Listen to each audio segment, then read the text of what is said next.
ব্যবসা করার একটা প্রবণতা ছিল ছোট থেকেই ইশতিয়াক আহমেদের, কিন্তু 2014 সালে বাবা সড়ক দুর্ঘটনায় আহত হওয়ায় চাকরি করতে বাধ্য হন তিনি।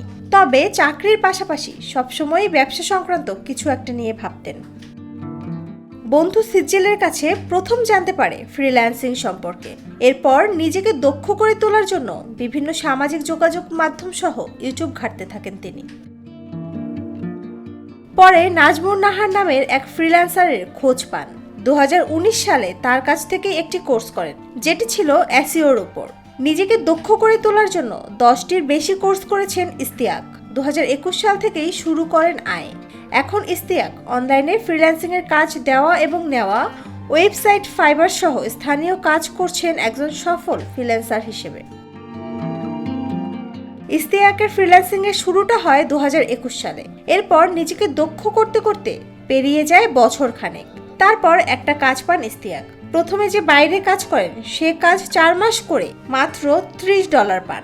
এরপর আস্তে আস্তে দল বড় করতে থাকেন। ইশতিয়াক আহমেদ বলেন, একটা গার্মেন্টসে কাজ করতাম, বেতন ছিল 63,000 টাকা। যখন ওই পরিমাণ টাকা আমার ফ্রিল্যান্সিং থেকে পাওয়া শুরু করলাম, তখন আমি চাকরি ছেড়ে দিলাম। তখন তারা আমাকে 70,000 টাকা পর্যন্ত অফার করে। তবুও চাকরিটি ছেড়ে দিয়ে পুরো দমে ফ্রিল্যান্সিং এ সময় দিই। এখন মাসে তিনি প্রায় 3 লাখ টাকা আয় করেন।